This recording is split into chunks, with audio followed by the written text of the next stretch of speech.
Cacophony tells you you're listening to the Power of Three podcast, finishing off with the fantastic version there from The Edge of Time by Richard Wilkinson. Rather nice mix. Seems quite epic, doesn't it? Seems also appropriate today given that we're talking about 1001 Nights in Time and Space, a new release from BBC Books, which is folk tales rescued from around the Hooniverse by Steve Cole and Paul Magrs. I'm Kenny Smith, and they're going to be joining us very, very soon. So what can I tell you about the book? Looking at the cover, beautifully designed, in a nice, simple, almost monochromatic kind of look. It's black cover, but embossed upon it, there's the Morbius monster, the Candyman, there's the 21st century version of Sutekh, and the 21st century Zygon. And there's a TARDIS flying around top right hand corner, there's a bird in the top left, and just sitting underneath the main logo, there's a gentleman crouched down at a fire. Could it be the 15th Doctor? Flipping it over, let's look at the back cover. Stories are the most important thing of all, because they are just about the only living thing that lasts. At the end of the universe, a mysterious storyteller built a campfire to draw his audience. He has gathered tales like any minstrel of old, and his speciality is tales of the Doctor. In this book of stories, both long and short, you can experience Doctor Who's adventures through the prism of folk tales and fables.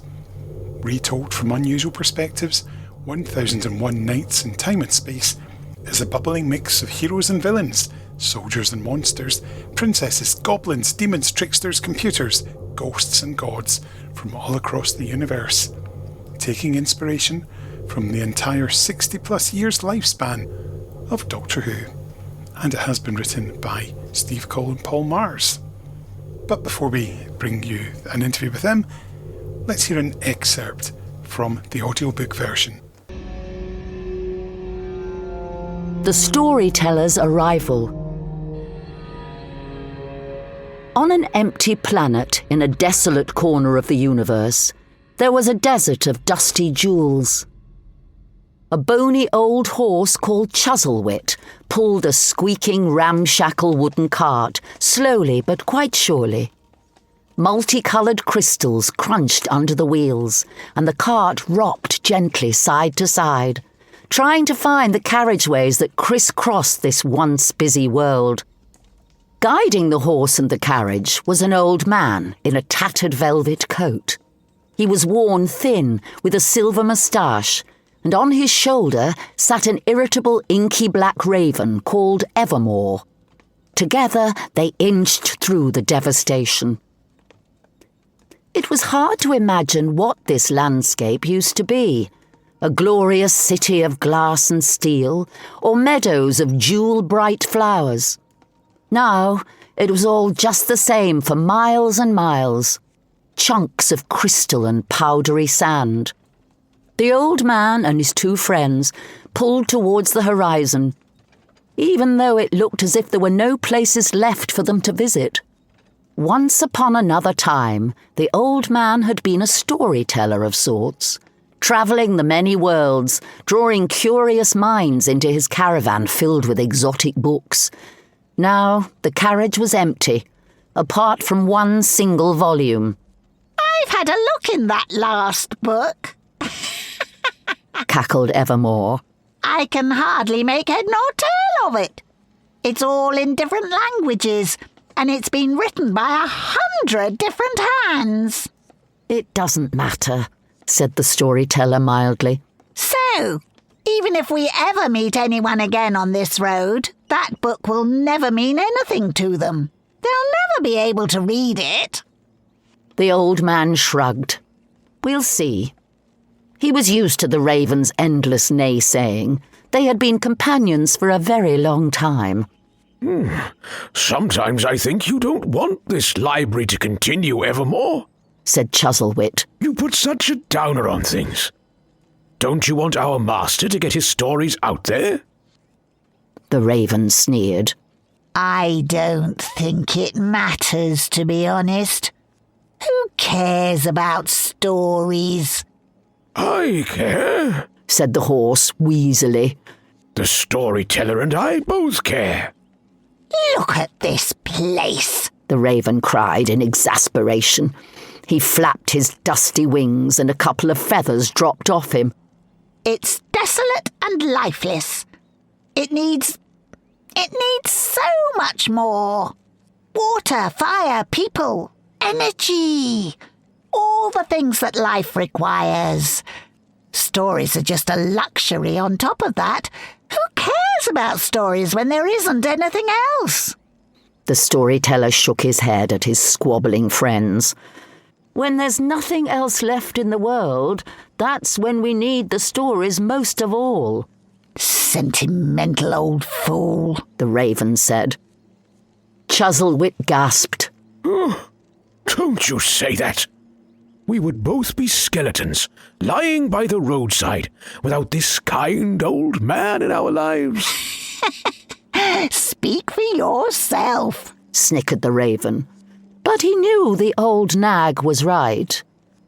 Anyway, it doesn't matter if our last remaining book is unreadable and messy and the work of many hands, the storyteller piped up suddenly.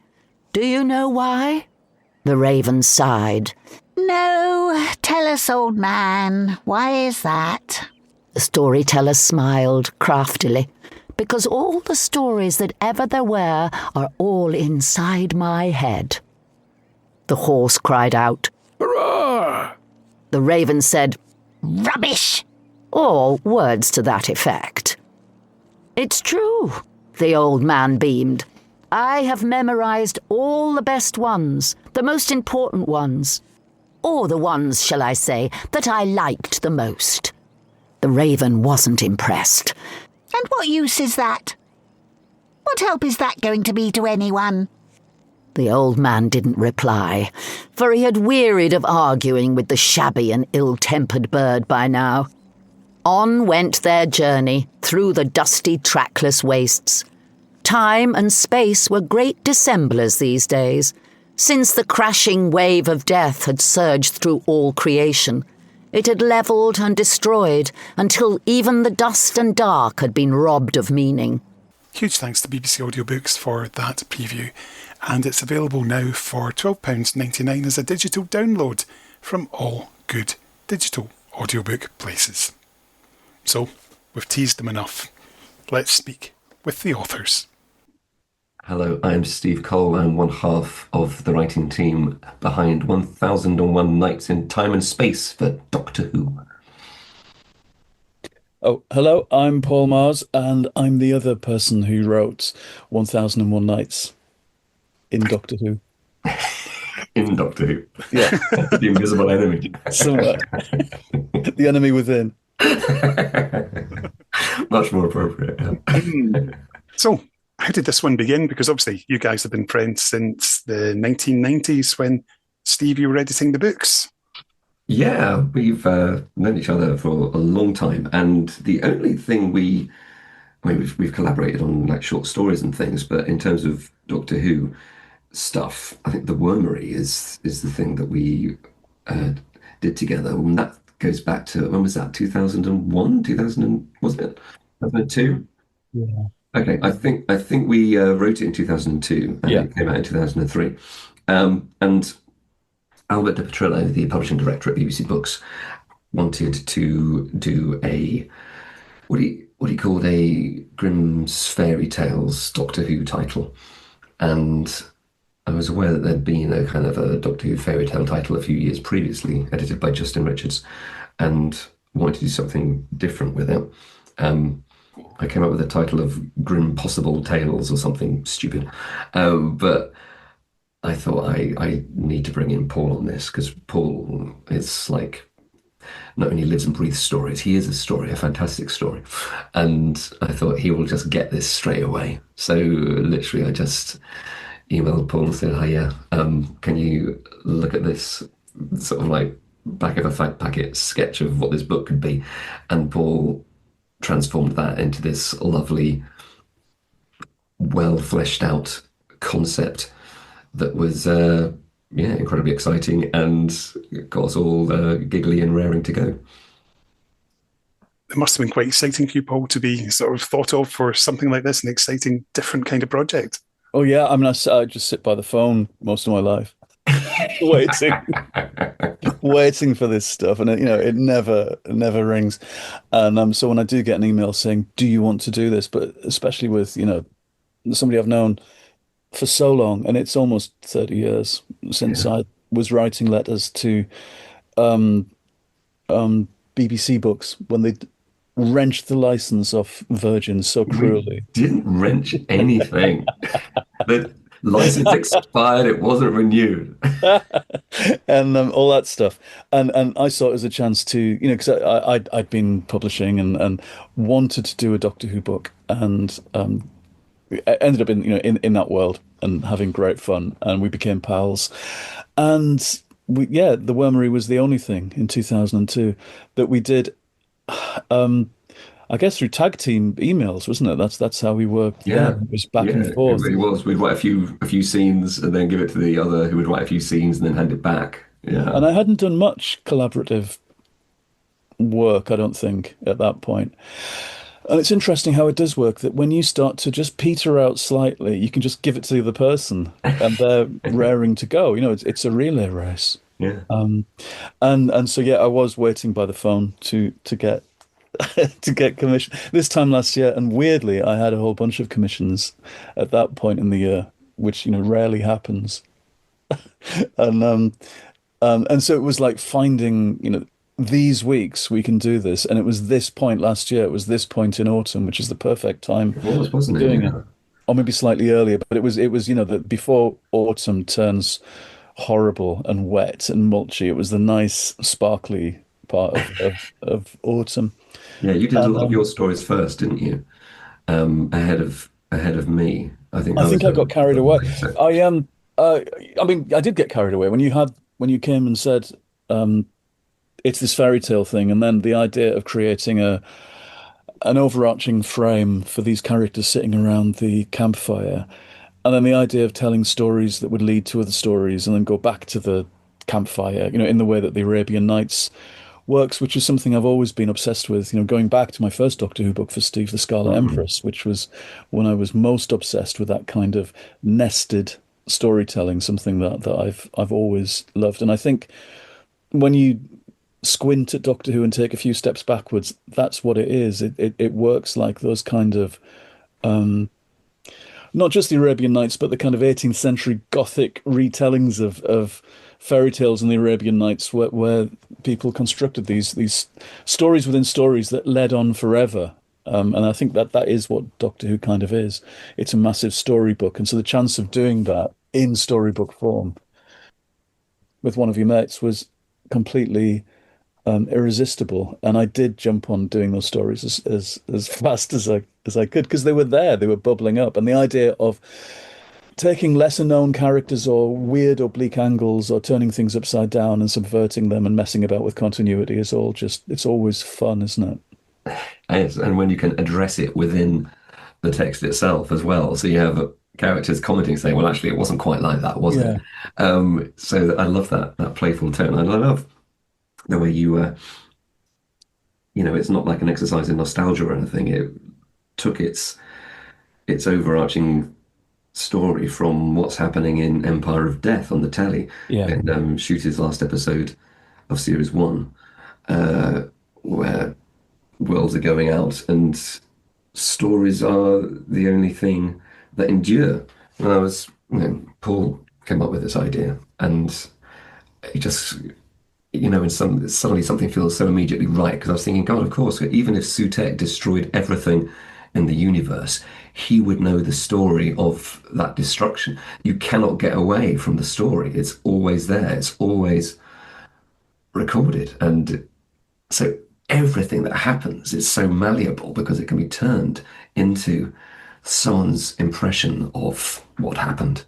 And I found that such a lovely, fascinating concept in terms of what you could do with Doctor Who. So how did you work out in terms of how many stories there would be and which characters to feature? Because I don't think we've ever had a compilation of tales featuring characters as diverse as Kondo and the K1. Well, that was it. It was an opportunity to look at certain stories from different perspectives using characters that had barely had a chance to shout in the Doctor Who universe, but who nevertheless had, a tale to tell if they only could.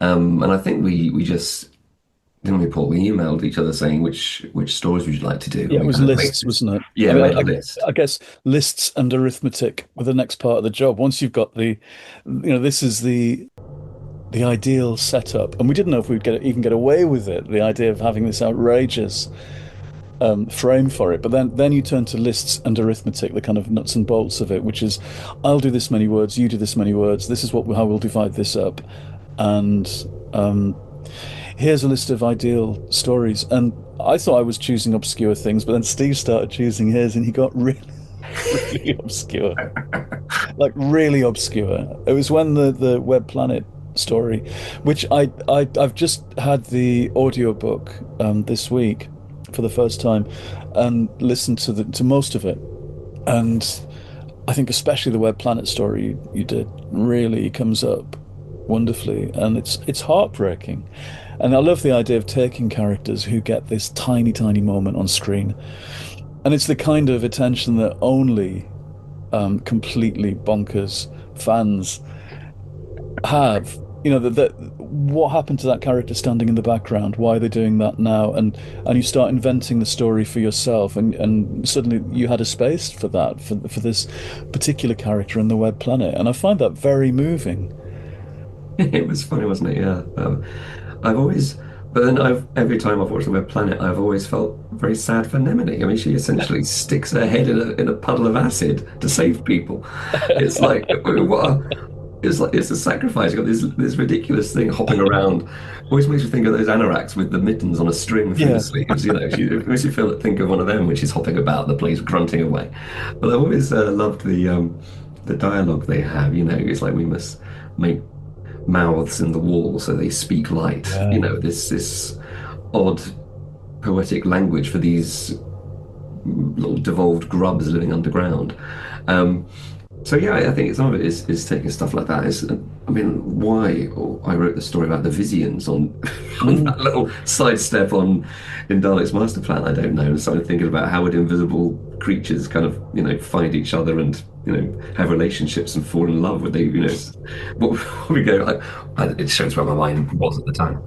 I think it's a lending of compassion to it, isn't it? That here's these stories that we know, and it's an obscure corner of those stories, and they're thundering along telling the story we know, and there are characters who are ploughed underfoot by the ongoing Doctor Who story, and it catches the eye of the kind of the person watching, the writer watching, thinking, well, what does become of them? And it's a lending of their compassion to that character. Right, so yeah, that's a lovely way of looking at it. I think a beautiful example of that is your story of the good mother, the Tectune, and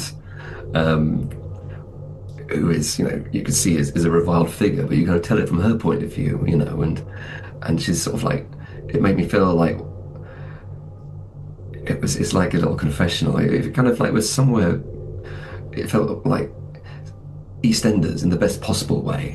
She was like, she was like, brought in. She was just so, it made it so very ordinary and very relatable too. Well, I thought it needed humanizing. I thought that whole story exactly, yeah, that's right. Somehow humanizing, because we need to understand the bits that aren't explored on the stuff that made it seem too fabular in a way on TV. It seemed too much like a fairy tale, and I kind of wanted to see that kind of thing grounding.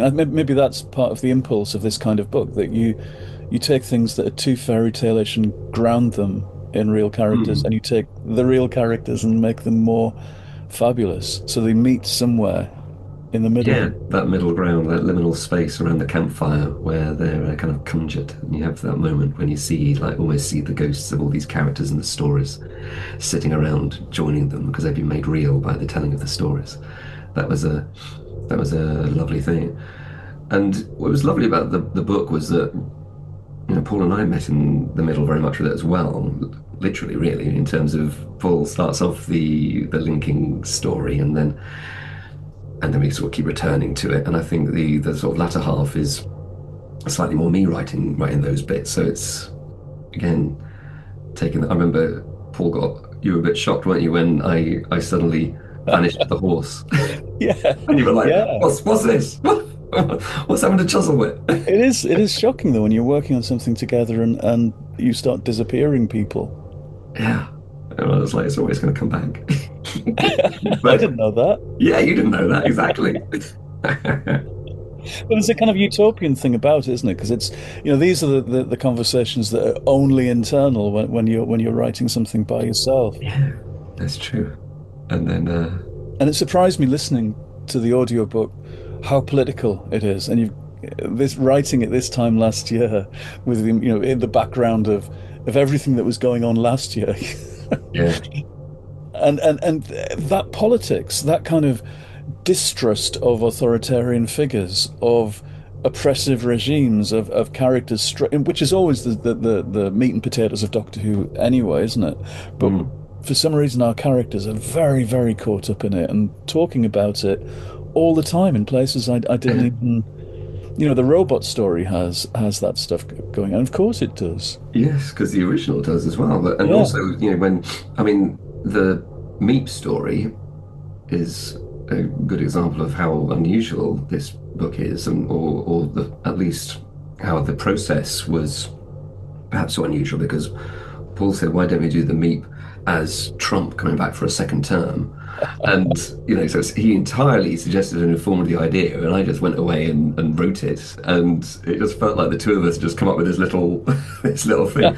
It's suitably hidden in Doctor Who terms, in the same way that Peladon is masking all of that common market. Yeah, I mean, I've always thought Doctor Who should be addressing those things all the time, and if you had a primetime TV show like that with the stuff that's been going on in recent years in the world, every story, not kind of wanging on about politics all the time, but it's great story stuff, isn't it? Like, why the hell wouldn't you have gone back to Peladon after the Brexit referendum? Yeah. Why wouldn't you have done that story? It's just ridiculous that it never happened. Yeah. There's so many things in recent years where you think, oh, this is, because in the 70s you could see them. Yeah. Thoroughly relishing. Oh, the trade unions are on strike again. Let's do. They were mad for it, weren't they? Yeah, it was. I think they were cross. I think they were genuinely cross about stuff.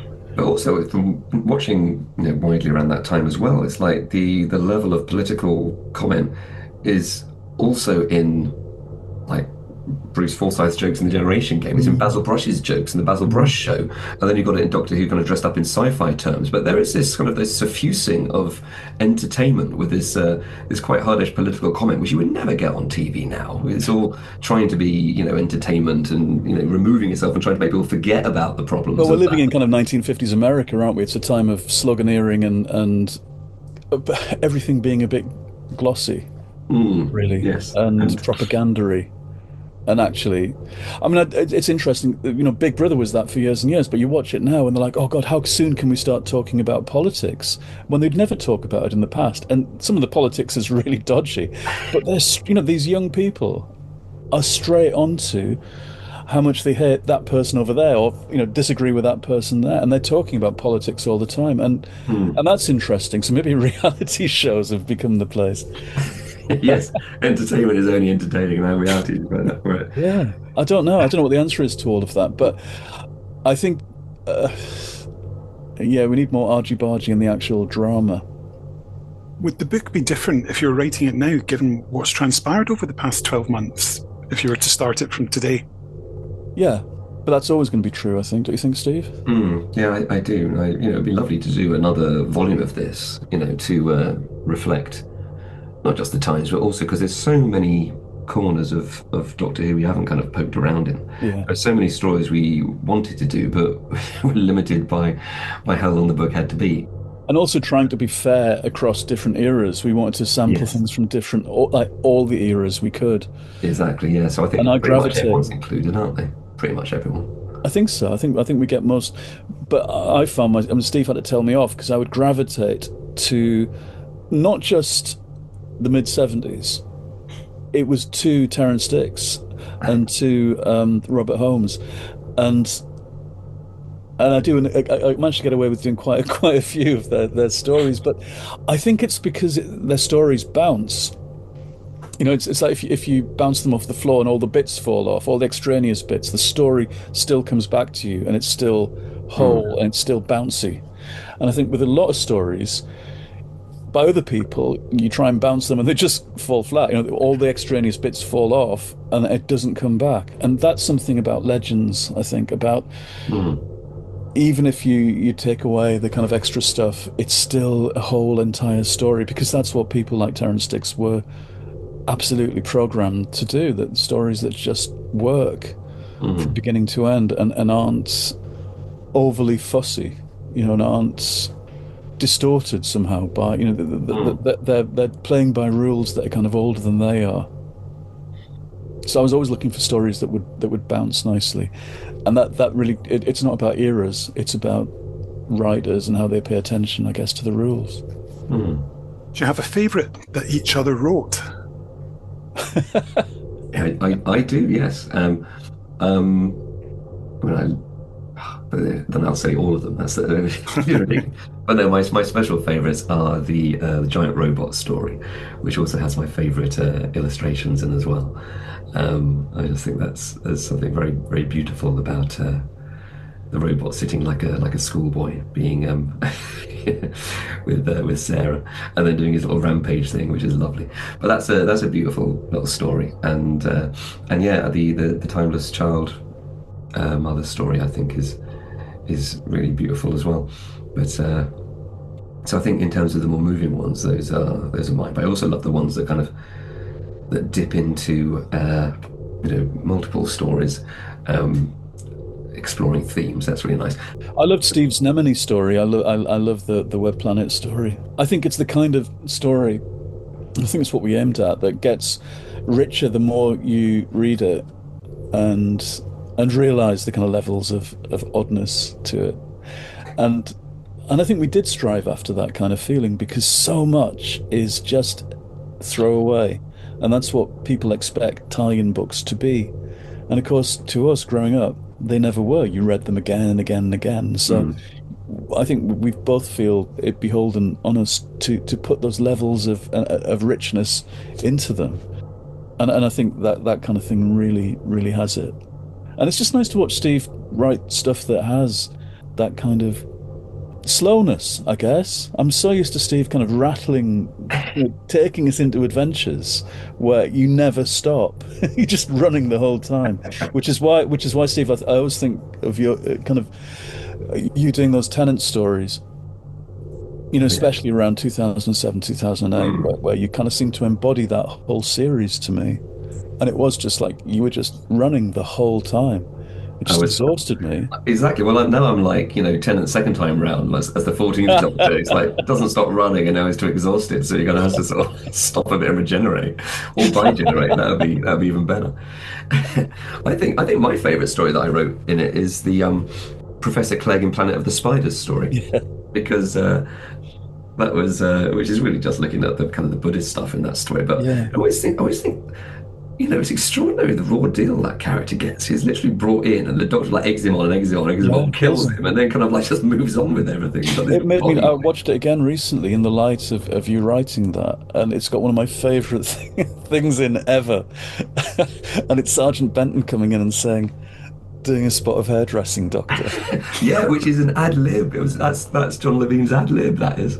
Well, because the line cut from the Three Doctors, the famous line cut.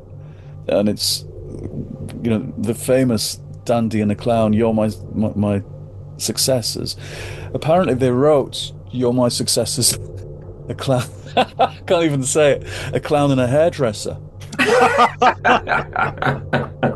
It didn't make it much further. But the idea of this running joke of Pertwee as a kind of, as Thingy from Shampoo, Warren Beatty in Shampoo, isn't it? It's that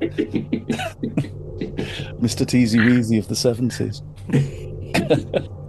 I think we should say a couple of words about Peter Angelides, who was our editor on this title, and he's so fierce. He has his ideas of how it should be, and you kind of need someone robustly challenging the No, I didn't fun mean you're he was having. fierce, really. It was nice to have somebody there, because we will just behave like children. Yeah, I mean, we can go too too far possibly.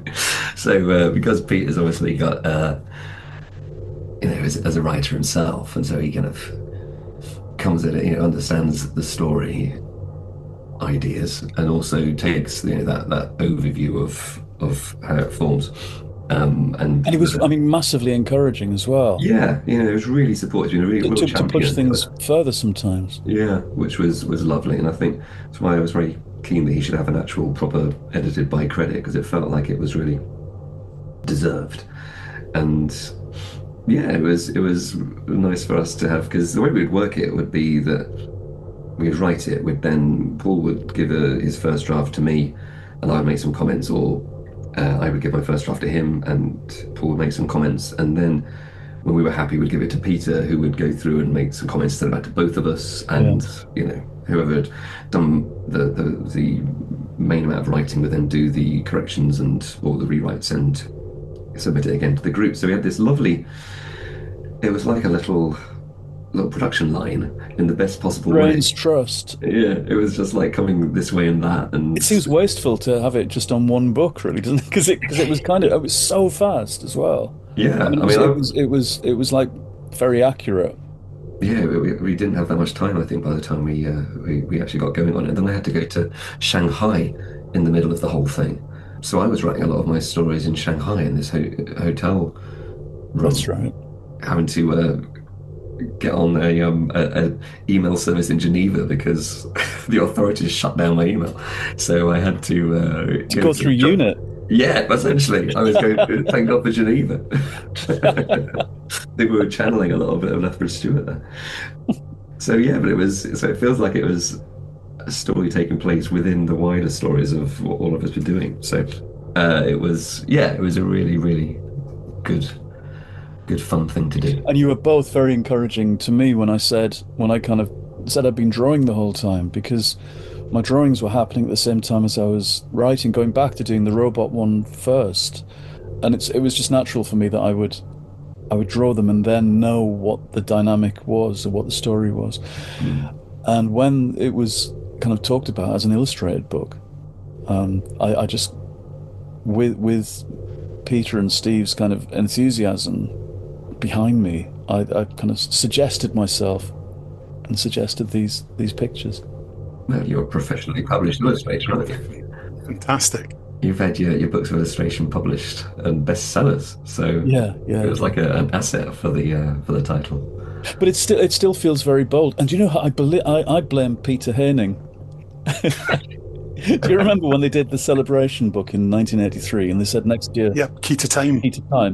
And you send in your pictures, and mine never got in. And no, mine didn't either. It wounded me. I was wounded. When they sent it back, I remember ripping it up in frustration. I never got mine back. Oh, I think I sent a standardless envelope. You see, so yeah, no, it was good.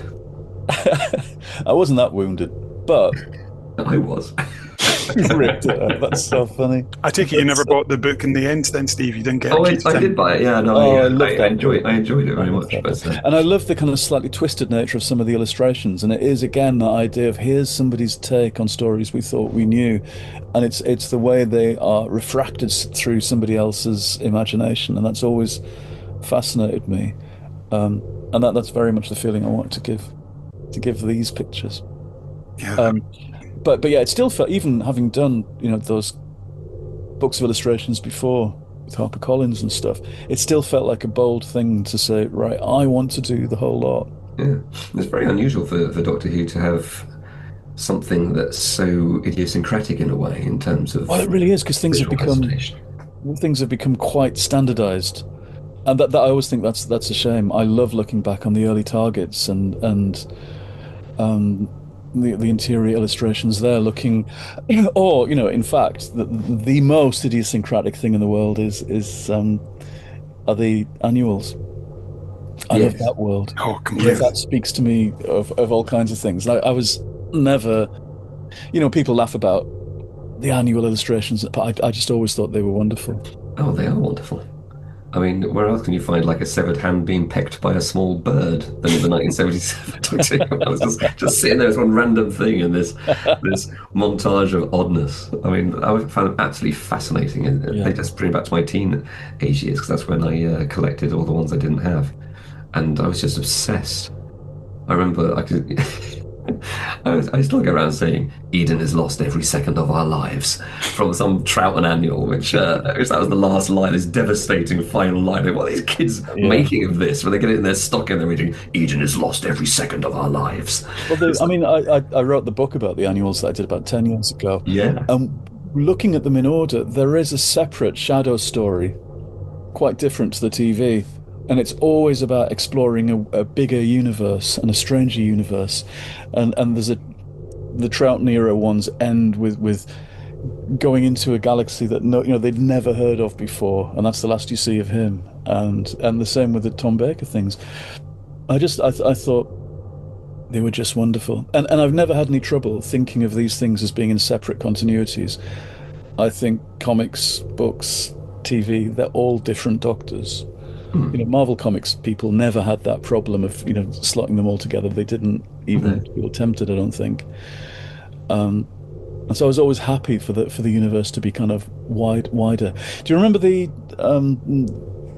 big compendium they did about 1980? And see it on the shelf now here. And that was the thing that I was obsessed with, that particular book. And that was in the back of my head for this, the idea of a big compendium that would rove. I mean, that was in order. And what I love about ours is that we zigzag across the continuity as people sitting around a campfire would. Yes, it's a very relaxed and quite an intimate experience with the Doctor coming in. And there's that slow realization that all these stories are about him. Of course, he knows, Ruby doesn't. And then, where we go with that. I think it's got a lot of layers to it, and it makes it a satisfying read. I hope people do actually find it and read it, because I can't think of another book like this one actually for Doctor Who, which is no small thing to say after 60 plus years of publishing for it. Quite. I mean, that's something I think we both feel strongly about, that making a corner of things that only you could do, because it would be easy to do kind of standardized things that are just turned out and everything's the same because that works. But I think we both, going right back to the beginning of those BBC books, how to have their own particular stamp, how to make them different to the whatever it was 90 books that had come before from a different publisher and feel different. It just feels so natural for Doctor Who, which is, and actually in the Shooty era it's almost a show that's reinventing itself episode by episode. So you have no pull through of monsters or any kind of formula to it. It's been an extraordinary sort of like wide range of stories for an audience. And you think, is this all reaching the same audience, or is it actually aiming to touch different parts of that audience more explicitly? And I think that there's a loads that the Time publishing can do with that, because there's something for everyone, and I think that gets more concentrated when it's in one title you can hold in your hands and open up and just zip across. So I think it's a good one. It definitely is. We did it. Yeah, and of course you tapped on there, Paul, the audiobook version, which has been read by Susan Twist, Louise Jameson, Dan Starkey and Maureen O'Brien, so a really good mix of readers in there as well from different eras of the show too. It gives me a different view on the whole thing to hear that and hear the voices mixed up in that way. It's a polyphony. That's what a volume of stories is, but it's literally many voiced, and to hear them speaking to each other through stories and literally to each other in the middle of them. There's all sorts of clever kind of editing stuff going on to bring them together. Yeah, full credit to Michael Stevens for this, because I'd asked him when he said there were multiple readers, and I was, first of all, I was quite touched that there was 4 readers for this. But then I was saying, well, could they, rather than have different readers for the horse and the raven and the storyteller, could we have them like intercut? So must have been a real headache for them in the editing process to do that. But I think they relish all of that stuff. I mean, because I've done, all my Nest Cottage stuff and all the sequels and things have worked in that kind of way, and the Beyond the Doctor stuff, and they love those kinds of challenges. I think of making enhanced audio books. That's what they are. Yeah, that's what they call them. I think where you go into them and suddenly this world opens up of different voices speaking to each other. Yeah, which is a lovely, lovely thing. I mean, I was very lucky to be in the studio for Maureen O'Brien's day. Oh, yeah. So we went along for like lunch with her beforehand, then listened to her reading some of the stories. And, what a beautiful voice she has. And what a beautiful person she is. She's good. I'm glad. Yeah, she's so lovely. She's funny, and she's the only one I don't know of those 4. Yeah, well, I'd never met her before, and she was fascinating, and obviously keen to do a good job, and nervous but excited and happy, just back doing her thing, being an actor, being able to perform, being able but to. She's a writer as well, and I'm always interested in those actors who write as well, and how they approach telling stories like that, because it's quite different. Yeah, and their ear for delivering dialogue is different, I think, as well, because they understand how people are talking, and they can bring those rhythms into it in their performance. I think it was it was lovely, because I heard her reading The Timeless Child mum's story and bringing real lovely character and personality to that. And of course she doesn't know anything about those Jodie Whittaker stories, but she is reading what's there, and she's inferring and making it like a human story. Yeah, but you don't have to, do you? I mean, in fact, because it reaches back, by the end of the story she's going back to a Doctor Who that predates her appearance in Doctor Who. She's talking about Susan and stuff, which is delightful, because you really have to wrap your head around how that's working out, that it ranges over all that kind of, which it should do. Doctor Who has that weird continuity, but I think it's good that you should be able to follow it with no reference to the TV whatsoever. Yeah, definitely, because they're stories that exist in and of their own right. They're just they use a springboard from there, and they sort of dive off and they talk about it, but they don't try and be it. They just hopefully show another side or another perspective. Yeah. It was. I haven't listened to the audiobook yet, but I'm actually really looking forward to it. I just actually need to find a means of playing it. Have you not got a CD player? I've got one of those little CD drives that I'll have to sort of stick into the computer, but I have to find it first. Funny. I just realised, oh my god, I used to always have one in my car, but now I don't. Well, we've got one in the kitchen, and it must be kind of vintage 2005 or something when we moved in, and so it plays MP3 CDs as well, which is useful, because when you get whole novels on one disc sent to you by publishers and things, you can just put a disc on. You've got 13 hours later. Not that I've done that. Still chuntering on. If you wanted, that could happen. I love having a CD player still. Yeah, I'm gonna have to do something about that, because I think mine just gradually sort of like died over the years. And then, for the most part, I don't tend to listen to the audio versions of my stuff very much, because I'm not very good with with audio. I sort of drift off, and I find it really hard to. It always reminds me of this this guy who was a dad in the playgrounds when I was dropping off the kids in school. He was a Doctor Who fan. He'd come up sometimes and talk. And I was saying, I got one of your one of the David Tennant books. But when you had your book, I was listening to the audio book, and I couldn't make head nor tail of it. I was like, oh, okay. And he goes, then I realised I was listening to it with the random play on the player. So everything was just coming out in a completely bizarre order, and he was thinking, "What an amazing avant-garde novel I'd written." I've done this. I used to load them on an iPod, and it was like Big Finishes. I'd load them on an iPod and be on the train with them going to London. And it was an Andrew Cartmel story when he started doing things for Big Finish. And I've told Stephen Moffat this. I don't think he was that impressed, because I said that if you put an Andrew Cartmel script on shuffle, you get a Moffat story. And so presumably if you do the opposite, you get, with a Moffat story, you get a story that makes sense. And he wasn't at all impressed. This is a whole new alchemy for Doctor Who we could be discovering here. Exactly. Interesting. But they are, but that's what they are, aren't they? We're going to go back to the original thing. They're building blocks. And what somebody, a conventional story is a sentence, but kind of, blown up larger. And what somebody can do is take that block from there and put it at the beginning. This is what Moffat typically does, and take this block and put it up and turns it into a question. And so it's not that frivolous what I'm saying, really. Yes, it can be interpreted in that way, but no. It's entirely frivolous, and I was just taking the piss. Yes, when I said, you put one of his on shuffle and you get yours, and but he's used to me taking the piss, and vice versa. Just the way it should be. Oh, gent, it's been fantastic. Thank you so much for your time. It's a fantastic, a really good read. £22. I bought mine. Even got my points on my Waterstones card as well, so thank you for that. It's helped me towards another free book, or at least £10 off a book. And but so Scottish. Yeah, you make it sound like that's a bad thing, Paul. Yes, make it sound as potentially insulting. Anyway, I shall leave you soft Southerners, and thank you once again.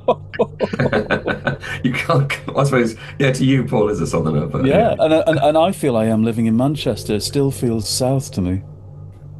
I think I'm the true Southerner here. You really are. You always were. I'm going to have to go and lie down. I'm too soft. I can't take any more. Just brilliant. I could have listened to the boys talk all day. Let's have a quick look to see what Doctor Who magazine has had to say about it. We're not going to give you the full review because it's just been published, and that's not fair. If you want to read the full thing, go and buy the magazine. And I'll just read you the first and last bars.